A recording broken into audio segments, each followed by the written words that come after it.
Hi friends, మనలో చాలామంది గతంలో వారికి ఎదురైన కొన్ని చేదు అనుభవాలు, కొంతమంది మాటలు, చేతల వల్ల మనసుకు తగిలిన బలమైన గాయాలని మర్చిపోలేక బయటికి రాలేక జీవితాంతం ఆ గతం తాలూకు బాధను మోస్తూనే ఉంటున్నారు.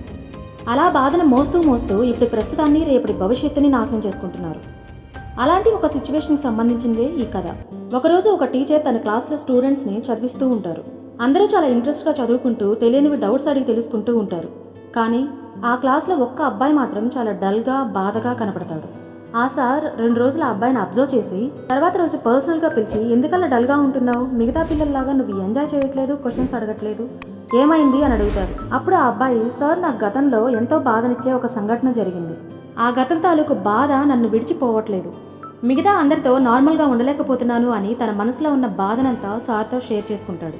అప్పుడు ఆ సార్ నెక్స్ట్ డే ఆలోచించి ఆరెంజ్ జ్యూస్ ప్రిపేర్ చేసే వస్తువులను తీసుకొచ్చి క్లాస్లో పిల్లలందరూ వెళ్ళిపోయిన తర్వాత బాధగా ఉన్న తన స్టూడెంట్ని పిలిచి కొంచెంసేపు సరదాగా మాట్లాడి, ఆరెంజ్ జ్యూస్ తాగుదామా ఇద్దరం, నేను ప్రిపేర్ చేస్తాను అంటారు. ఆ అబ్బాయి కనిపిస్తుంది, సార్ నన్ను సంతోషపెట్టడానికే ఇదంతా చేస్తున్నారు అని మనసులో అనుకుంటూ ఉంటాడు. ఇంతలో సార్ జ్యూస్ చేసి తన స్టూడెంట్కి తాగమనిస్తారు. ఆ అబ్బాయి ఒకసారి ఆ జ్యూస్ని సిప్ చేయగానే ఉప్పగా ఉంటుంది. వెంటనే సార్ ఇందులో ఉప్పు ఎక్కువైంది అని అంటాడు. అవునా, ఇటిచ్చేయి పడేస్తాను అంటారు సార్. అప్పుడు ఆ స్టూడెంట్, సార్ ఇది పడేయాల్సిన అవసరం లేదు, ఇందులో కొంచెం చక్కెర వేసుకుంటే తీయగా బాగుంటుంది అంటాడు.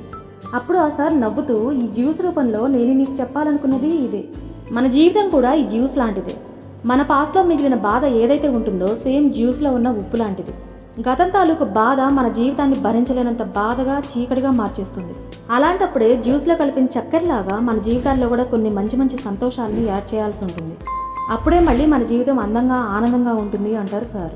గాయస్, గతంలో జరిగిపోయింది ఏది ప్రస్తుతంలో తీసుకురావద్దు. ఎందుకంటే ఇప్పుడు ప్రస్తుతం జరుగుతున్న కాలంతో పాటు రేపటి గతం కాబట్టి.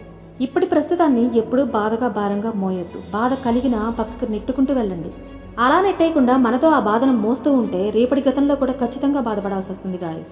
ఎనీ టైం బాధని తెలివిగా ఇగ్నోర్ చేస్తూ సంతోషాలను నింపుకోవడానికి మ్యాక్సిమం ట్రై చేయండి. కానీ ఒకటి గుర్తుపెట్టుకోండి, ఆ యాడ్ చేసుకునే సంతోషాలు, మీరు ఇంపార్టెన్స్ ఇచ్చే ఆనందాలు, వ్యక్తులు కూడా మీకు డిజర్వ్ చేసేలా ఉండాలని మర్చిపోవద్దు. ఎందుకంటే మీకు ఏ విధంగానూ డిజర్వ్ చేయని పరిస్థితులు, వ్యక్తులు, సిచ్యువేషన్స్ని న్యూట్రల్లో ఉంచకుండా మళ్ళీ బాధ పెట్టిన వాటి నుండే ఆనందాలను వెతుక్కోవడం, యాడ్ చేసుకోవడం వలన మీ భవిష్యత్తు కూడా మళ్ళీ ఇప్పటి గతంలానే మిగిలిపోతుంది.